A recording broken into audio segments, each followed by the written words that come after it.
37 дугаар бодлого бүгдээрээ бодъё. 5 м өндрөөс чөлөөтэй унсан биеийн газарт хүрэх үеийн хурдыг олооч. Энерги хадгалагдах хуулиар бүгдээрээ бодъё. Энд нэг юм газар байгаа гэж бодчихъя. За энэ дээрээс дэшегээ тодорхой зайд энэ бит маань байгаа. Эндээс унж байгаа гэж бодъё бүгдээрээ. Хааш гэж. Потенциал энергийн тэг төвшин буюу жишг цагийг бүгдээрээ энэгээр авъя. Газраар авъя гэсэн үг. Энд потенциал энерги маань хэд болох нь? Тэг болох нь гэсэн үг. Энийг нэгдүгээр байрлалгий. За энэ газарт хүрэхийн байрлалыг хоёрдугаар байрлалгий. Тухайн бит маань ингэж ирээд энэ газар тодорхой хэмжээний хурдтай хүрч байгаа гэж бодчихъя. Харин энэ анхны хурд нь энд тэг байсан. Ингээд 1 ба 2 байрлал дээр механик энергийг бичээд хооронд нь тэнцвүүлье. Механик энерги хадгалагддаг. Нэгдүгээр байрлал дахь механик энерги нь кинетик энерги 1, потенциал энерги 1 гэдэг ингээд бичиж хэдүүлээ. 2 байрлал дээр мөн бас бичиж болно. 2 кинетик 2 потенциал 2 эдгээр нь хоорондоо тэнцэх учиртай. Ингээд юу бичигдэх вэ? Нэгдүгээр тохиолдолд кинетик энерги байгаа юу? Байхгүй. Ягаад гэхээр хурд нь тэг байгаа учраас харин потенциал энерги байна. Түүнийг бичиж потенциал энерги нь mg h энэ бол h өндөр шүү. Тэнцүү 2 байрлал маань энэ байгаа. Энэ 2 гэдэг байрлал дээр ирэх юм бол потенциал энергийн тэг байна. Кинетик энергитэй харин болсон байна. 2 байрлал дээр потенциал энергийн тэг, кинетик энерги нь харин байгаа. Тэгвэл түүнийг 2-1 масс хурдны квадрата гэдэг ингээд бичиж. За энэ дээрээс юу хураагдах вэ гэхээр энэ m-үүд нь ингээд хураагдчих нь ингээд хурдыг олох юм бол хурд нь 2gh шиг язгууртаар хийсэнтэй тэнцэх нэ. 2-ыг үржих нь g10, үржих нь h 5 м гэдэг өчгсөн байна. Ингээд энэ дээрээс 10 м/сек гарна. 38-ыг бодъё. 2 кг мастер бөмбөгийг байшингийн оройгоос чөлөөтэй унахад газарт ийм хурдтай хүрчээ байшингийн өндрийг олоо гэсэн байна. За байшингаа зургийн бүгдээр байшин ийм байсан. Энэ потенциал энергийн жишг цэгийг энд тэгээр авчиж газар хүрсэн гээд потенциал энерги 2 нь тэг энэ 2 дугаар байрлал энэ 1 дугаар байрлал ингээд бүгдээрээ тавьчих. 1 дугаар байрлал дээр анхны хурд тэг байгаа. Тэгээд бүгд доошоо онж байгаа гэдэг ингээд бодчих бүгдээрээ. 1 дугаар байрлалын бүрэн механик энерги. За үүнээс хойш би бүтэн энерги яриавчи. Кинетик энерги, потенциал энерги нийлбэр 2 дугаар байрлалд кинетик болон потенциалын бас нийлбэрүүд нь 2 дугаар байрлалд бүтэн энергийг өгнө. Эдгээр бүтэн энергиуд нь тэнцэх учиртай. 1 дугаар тохиолдолд 1 дугаар байрлалд бол кинетик энерги байхгүй, хурд байхгүй. Харин 2 дугаар тохиолдолд потенциал нь тэг байна. Жишг цэгийг тэрүүгээр авсан учраас бүгдээрээ ингээд харах юм бол mg h гэдэг маань байшингийн өндрийг илэрхийлж байгаа. Энэ дэр ингээд тэмдэглэчээ. Тэнцүү 2-1 2 байрлалд кинетик энергитэй 2-1 mv-ийн квадрат потенциал энерги тэг. Яг үнэндээ энд нэг тэг байгаа, энэ ч гэсэн нэг тэг байгаа гэдээ бүгдээр ойлгочих болно. Ингээд массууд нь хураагдаад h гэдэг бол 2g-ийн квадрат байх нь. За хурдны квадрат, хурд нь бол 10 м/сек гэхэд өгчихсөн байна. Энэ өөрөө эцсийн хурдыг илэрхийлнэ. Тийм учраас 10-ын квадрат 100 баах нь 20 энэ дээрээс 5 м өндрөөс унагаасан байх нэ. 39 2 кг мастер бөөрн цэгийг ихцдээш 20 м/сек хурдтай шидсэн байна. Энэ зураг нь өгсөн байна. Хөөх хамгийн хол цэгт бөөрн цэг ямар потенциал энергитэй байх вэ? Хамгийн хол цэг гэдэг нь хөрөлтийн хамгийн дээд цэгийг хэлж байгаа. Энэ цэгийг. За энэ цэгт юу байх вэ? Энэ цэгт хэдүүлээ нэг ингэ бодчих. Хурд нь тэг болно. Эцсийн хурд нь тэг болж ээж максимум өндөрт гарна гэсэн үг. За тэр максимум өндрийг h max гэж тэмдэглэжээ бүгдээрээ. Энийг 1 дугаар байрлалгий, энийг 2 дугаар байрлалгий. За 1 болон 2 дээрх бүтэн энергиудыг бичиж. 1 дээрх бүтэн энерги нь 2-1 масс хурдны квадрат байгаад байна. Тэр хурдны квадрат нь анхны хурдны квадрат. Нэг анхны хурд гэдэг үзчихье 20 м квадрат. Харин потенциал энергийн тэг төвшин буюу жишг цэгийг энд авчих юм бол анхны потенциал энерги тэгтэй тэнцэнэ.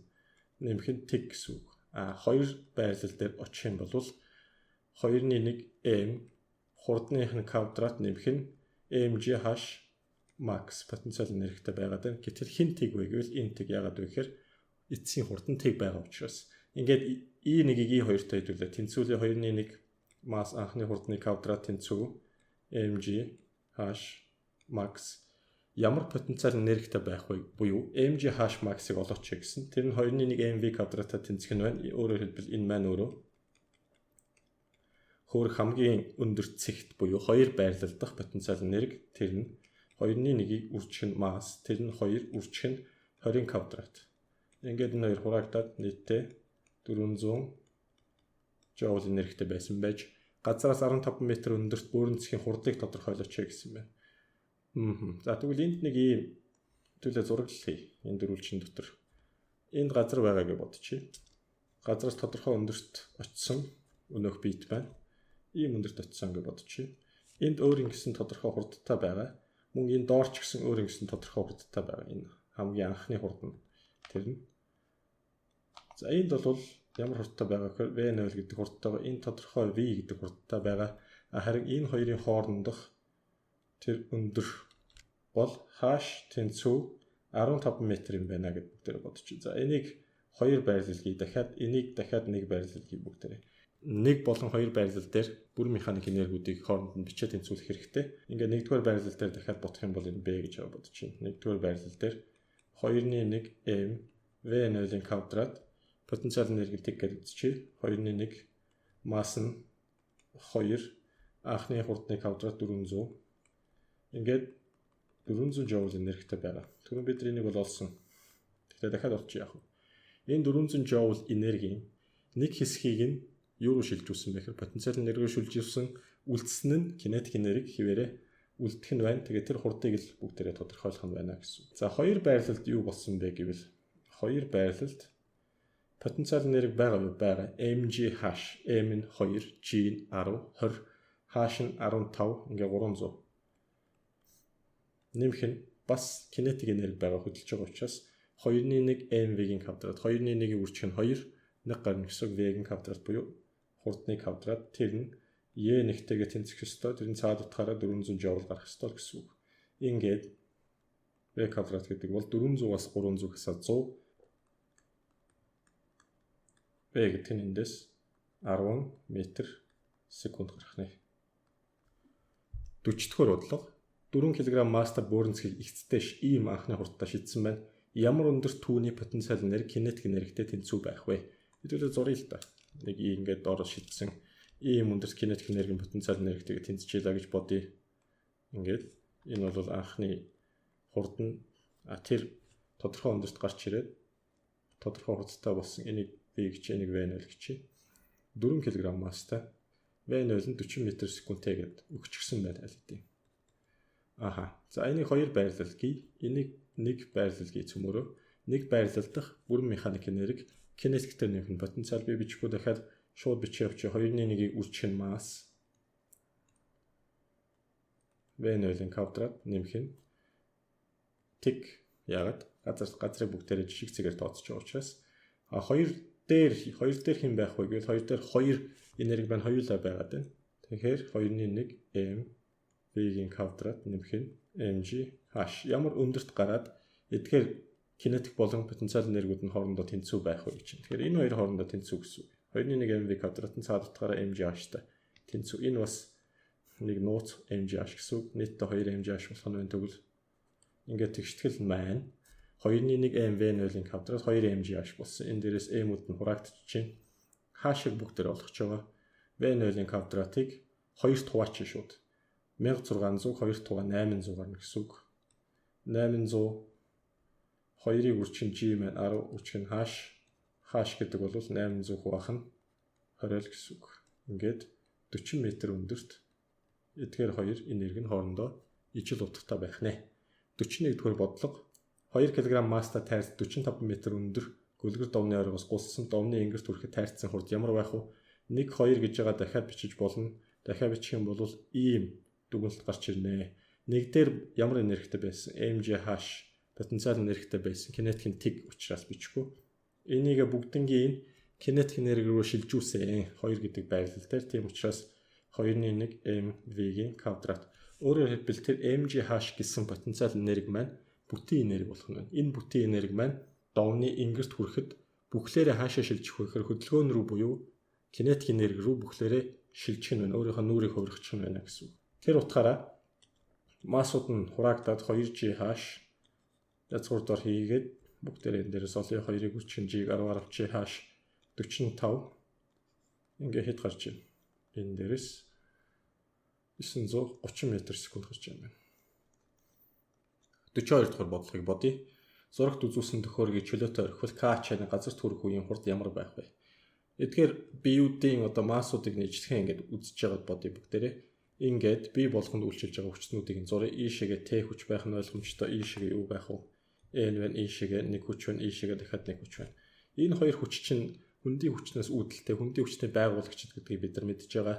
mg sinus 37 градус. Энэ нь mg cos 37 градус байдаг. Одоогийн байдлаар энэ нормал болон mg cos 37 ач холбогдолгүй нь яагаад вэ гэхээр тухайн налуу маань өөрөө гүлгэр арцгар биш. Ямар нэгэн үрэлт байхгүй байгаа учраас энэ битсэн маань үрэлтийг иш тооцгээд. Бас нэг мартагдсан зүйл нь ийшээ А хурдталтай явна гэдгийг бүгдээрээ мартахгүй байх хэрэгтэй. Энэ ч гэсэн мөн доош А хурдталтай унана. Түүнийг А-гийн ингээд дээшээгээ N. Энэ хоёр зурган дээрээс дараах хоёр хөдөлгөөний тэгштгэлэг бичье. Зүүн гар талын KB дээр хөдөлгөөний тэгштгэлэг бичнэ гэх юм бол M-ийг үржих G хасах нь T MA байна. Баруун гар талын LB дээр бичье. T-гээс хасах нь mg sin 37. Тэнцүү M-ийг үржих нь A байна. Sin 37 0.6 байдаг. T-гээс хасах нь 0.6 mg тэнцүү MA байх нь байна. T-г бүгдээр орлуулчих. Хоёрдугаар тэгштэл дээрээс T-г яаж олох вэ гэвэл MA нэмэх нь 0.6 G-гээр шууд үржүүлчихэд 6m. Өөрөөр хэлбэл M-ийг нь хаалтны гадна гаргаад A6 болсон. Үүнийг нэгдүгээр тэгштгэл рүү бичих юм бол mg хасах нь T-гийн оронд бүгдээрээ m 6 дээр нэмэх нь A-г орлуулчих. Ингээд энэ маань MA болох нь байна. Хин хураагдах уу? Массууд хураагдана. Массууд хураагдана. Цаана хин үлдсэн, G үлдсэн, хасах 6 үлдсэн, хасах A үлдсэн, мөн A үлдсэн. 2A G-гээс хасах нь 6, G 14. А гэдэг бол 2 м/сек квадрат хурдталтай унж байгаа юм байна. Ингээд унахад түүний хурд нь ямар байх вэ гэж асуусан. Энд доороос К-бид үйлчилж байгаа нийлбэр хүч нь юу юм бэ гэдгийг дахиад нэг харчих. К-бид үйлчилж байгаа нийлбэр хүчийг бид дөрөв бичсэн шүү дээ. Юу гэж бичсэн бэхээр дээшгээ Т доошоо mg гээд m-ийг үржих нь A гэсэн байна. Яг энэ m-ийг үржих нь A чинь өөрөө явж К-бид үйлчилж байгаа нийлбэр хүчний хэмжээг, дүнгийн хүчний хэмжээг илэрхийлнэ. Тэгвэл энэ дүнгийн хүчний хийсэн ажил нь MA үржих нь X. Тэр нь 2 м байсан. Энэ нь харин кинетик энергийнхаа өөрчлөлтөд тэнцсэн шүү. Энэ хүндийн хүч биш, энэ дүнгийн хүч гэж. D. Аха. 2-1 m v-ийн квадрат. Массуудаа бүгд ингээ хураачи. Энэ дээрээс багш нар үргэлжлүүлээ бичиж. Энэ дээрээс хурдыг олно гэх юм бол 2ax язгуурдаар ийм байна.